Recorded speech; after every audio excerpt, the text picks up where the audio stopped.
आदरणीय सभापति जी, राष्ट्रपति जी ने अपने संबोधन में पेपर लीक को एक बड़ी समस्या बताया है।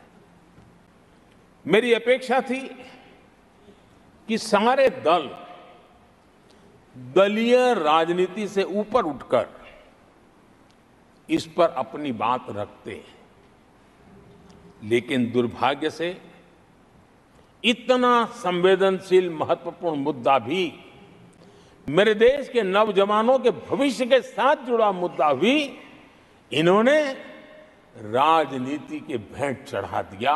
इससे बड़ा दुर्भाग्य क्या हो सकता है। मैं देश के नौजवानों को आश्वस्त करता हूं कि आपको धोखा देने वालों को ये सरकार छोड़ने वाली नहीं है। मेरे देश के नौजवानों के भविष्य के साथ खिलवाड़ करने वालों को सख्त से सख्त सजा मिले, इसके लिए एक के बाद एक एक्शन लिए जा रहे हैं। संसद में इन गड़बड़ियों के खिलाफ सख्त कानून भी हमने बनाया है। हम पूरी सिस्टम को मजबूती दे रहे हैं कि भविष्य में मेरे देश के नौजवानों को आशंका भरी स्थिति में भी रहना न पड़े। पूरे विश्वास के साथ वो अपने सामर्थ्य को प्रदर्शित करें और अपने हक का प्राप्त करें। इस बात को लेकर के हम काम कर रहे हैं। आदरणीय सभापति जी, यहां कुछ आरोप लगाने की फैशन है, लेकिन कुछ आरोप ऐसे उसके जवाब घटनाएं खुद दे देती है और प्रत्यक्ष को प्रमाण की कोई जरूरत नहीं होती है। जम्मू कश्मीर में हाल में हुए लोकसभा चुनाव में मतदान के जो आंकड़े हैं वो पिछले 4 दशक के रिकॉर्ड को तोड़ने वाले हैं। और इसको सिर्फ कोई घर से गया बटन दबा के आया इतना नहीं है, भारत के संविधान को स्वीकृति देते हैं, भारत के लोकतंत्र को स्वीकृति देते हैं, भारत के इलेक्शन कमीशन को स्वीकृति देते हैं। ये बहुत बड़ी सक्सेस है आदरणीय सभापति। देशवासी जिस पल की प्रतीक्षा करते थे वो आज इतनी सहज सरलता के सामने दिख रही है। आदरणीय सभापति, बीते अनेक दशकों में बंद, हड़ताल, आतंकी धमकियां, इधर उधर बम धमाके की कोशिशें एक प्रकार से लोकतंत्र पर ग्रहण बनी हुई थी। आज इस बार लोगों ने संविधान पर अटूट विश्वास रखते हुए अपने भाग्य का फैसला लिया है। मैं जम्मू कश्मीर के मतदाताओं को विशेष रूप से बधाई देता हूं। आदरणीय सभापति जी, जम्मू कश्मीर में आतंकवाद से हमारी लड़ाई एक प्रकार से अंतिम दौर पर है, अंतिम चरण में है।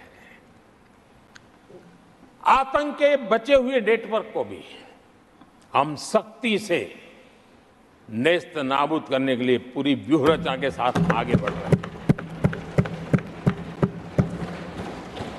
बीते 10 वर्षों में पहले की तुलना में आतंकी घटनाओं में बहुत गिरावट आई है।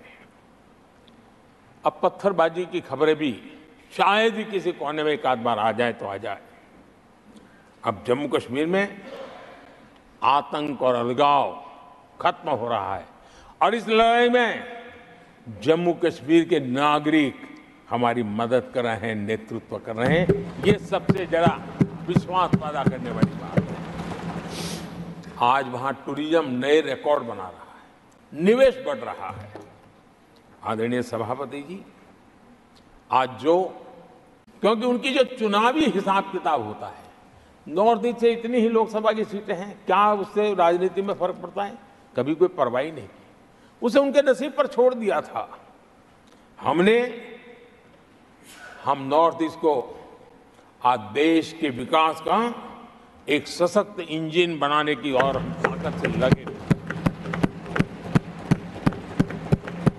नॉर्थ ईस्ट पूर्वी एशिया के साथ ट्रेड, टूरिज्म और कल्चरल कनेक्टिविटी उसका गेटवे बन रहा है। और ये जो कहते हैं ना 21वीं सदी भारत की सदी, उसमें ये इनिशिएटिव बहुत बड़ा रोल प्ले करने वाला है। ये हमें स्वीकार करना है।